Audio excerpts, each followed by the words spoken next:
welcome back to the Spicy Sports Show with Sam Cerrone and Tom Crane, coming to you live from Portland, Oregon and Lancaster, Pennsylvania.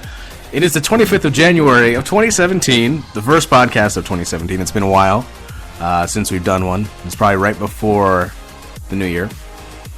We have a lot to talk about in the world of sports since the last time we've done a podcast. Obviously we have the Super Bowl, Falcons, and the Patriots. Arguably two of the best teams, if not the two best teams in the league remaining.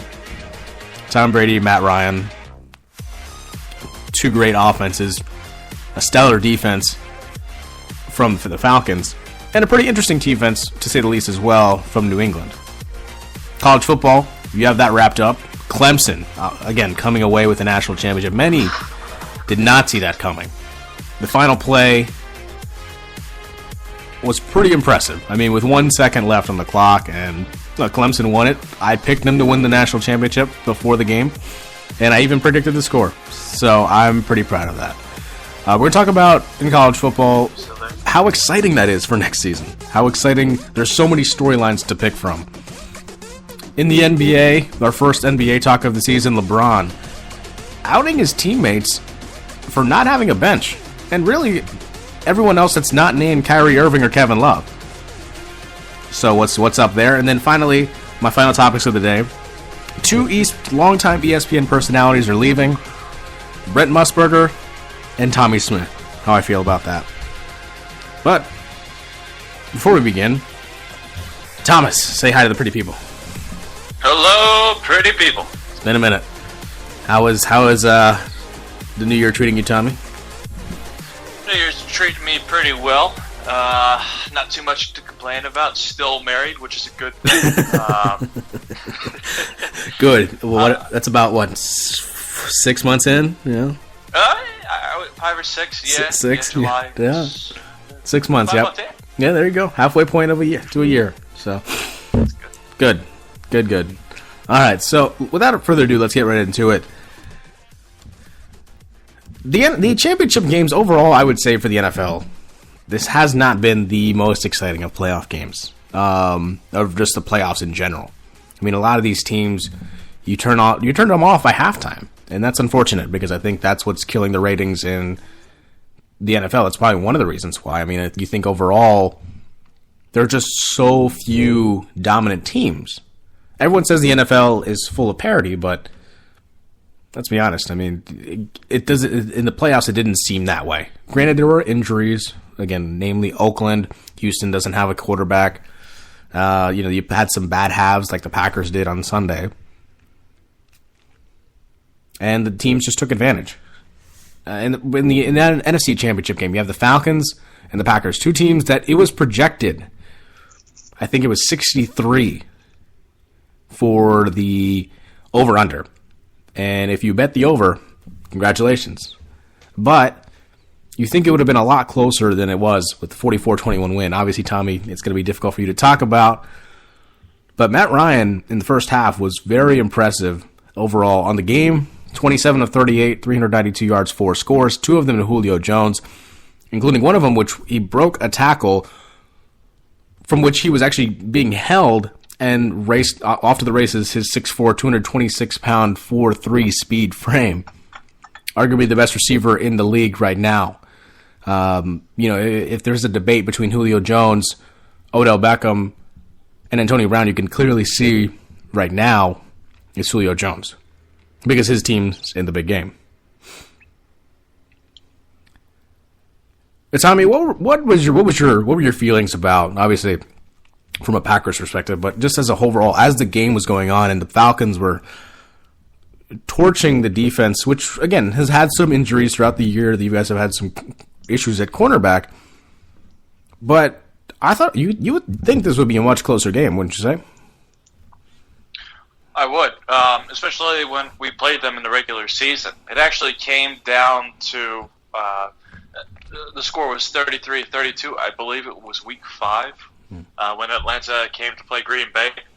And that's what I expected when it came to the playoffs. After coming off a very close win against Dallas, a 34-31 victory with a momentous field goal from Crosby. But the way that they came out, the way that they played, Unfortunately, there were a numerous amount of injuries that occurred during the first half as well, including our third running back, Ty Montgomery. It was just, as McCarthy said, we were going into a hacksaw. We had no offense, no defense. It was just too painful to watch. I actually did turn it off at halftime because I just didn't want to watch them score another touchdown. Now, during the fourth quarter, I did turn it back on just to watch a little bit, see what they were doing. But overall, the Atlanta Falcons deserve going to the championship, to the Super Bowl. Green Bay Packers, they need to reconfigure their cornerback situation, especially what's been happening as of late, especially with Don Capers, who is our defensive coordinator.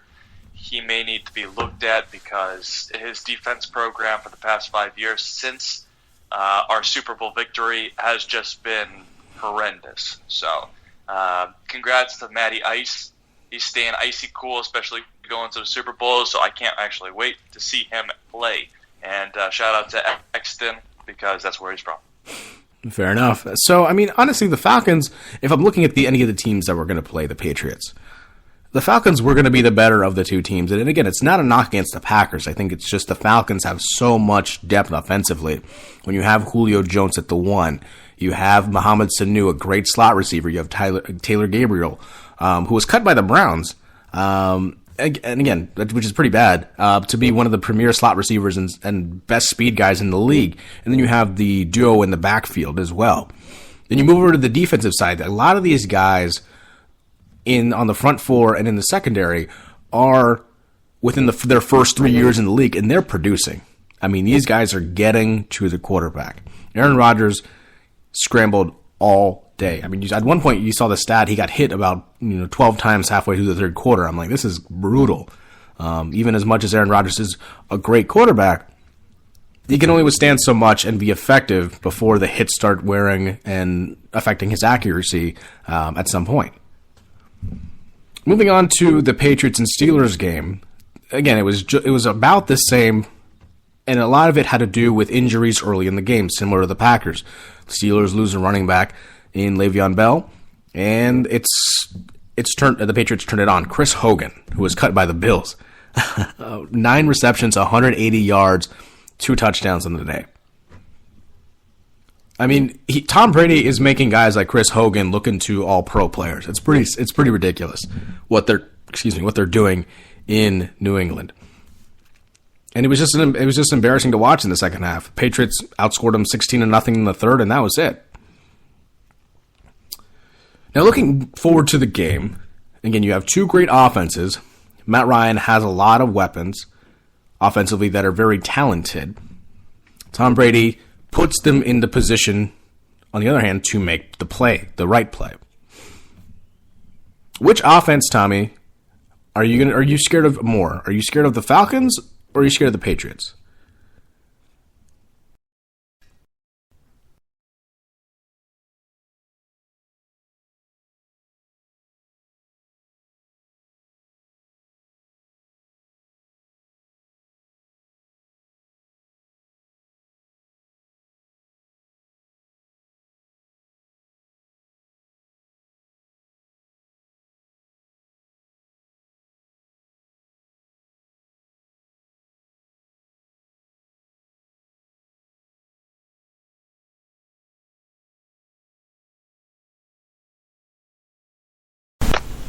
Tommy.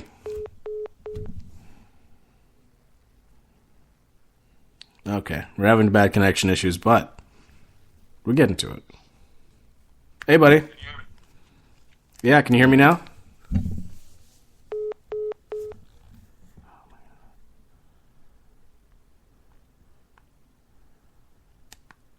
Yeah. Can you hear me? Yeah, can you hear me now? Tommy?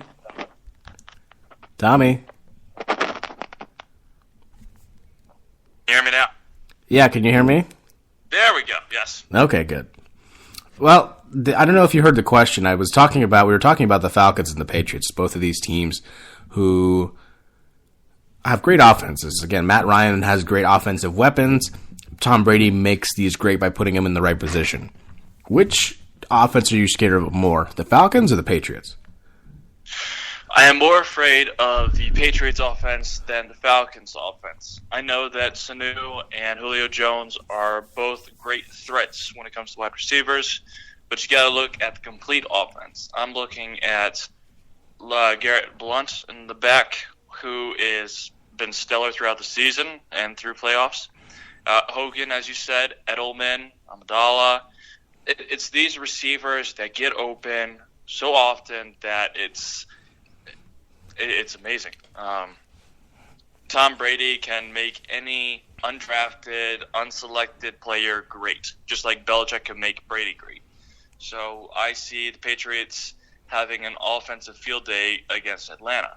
Now, that's not to say that Atlanta's defense won't actually come back and bite them. Vic Beasley Jr. is going to be a monster presence when it comes to Brady. Brady knows this. He's going to be scrambling around trying to get throws off. But going back to the offense, Tom Brady sees the field like it's nothing. He's just has like 3 eyes, it feels like. So I'm actually more afraid of the Patriots offense than the Atlanta defense or Atlanta offense. Yeah, no, I agree. I mean, I could you could definitely make the argument for the Patriots. I mean, Tom Brady puts them in the position to be successful. I don't know. I think for me anyway, if I'm picking them, I'm picking the Falcons just because there's so much depth, and again, as you mentioned, there's so much greatness between Julio Jones, Mohamed Sanu as a great number 2, and Tyler Gabriel as a number 3 receiver. And then again, not to mention the players in the backfield, the running backs. And on the flip side, I think again this Falcons defense reminds me not quite, but almost to the level of the Giants when they played the Patriots in the Super Bowls. Those 2 Super Bowls, which the Giants obviously come out on top. And the key to winning the game against the Patriots, it's hitting Tom Brady, getting him off rhythm. And honestly, they look like the Houston team of this year. They hit Brady a couple times, and you can tell he was frustrated. But the problem with the Houston Texans, they don't have an offense. Atlanta does. So for the Patriots, this is going to be a very, very challenging matchup. I think this is going to be a really high-scoring game as well. I think it's probably going to go into the 30s. I think the first one, similar to the national championship game, the first one to score 35 wins the game.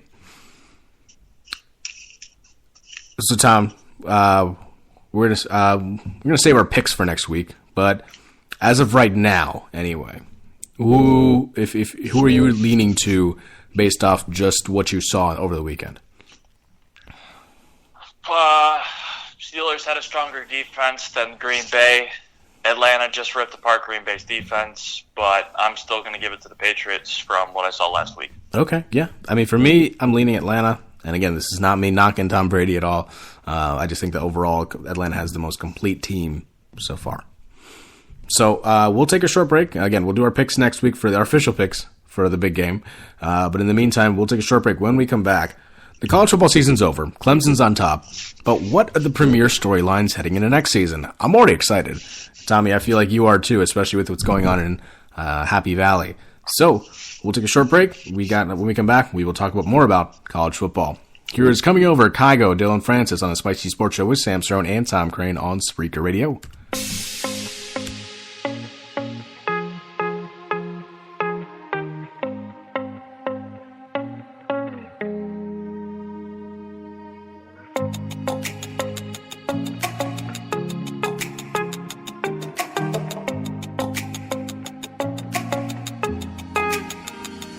Is it alright if I come round? Is it too late if I come now? Would you stay up to figure this out some way?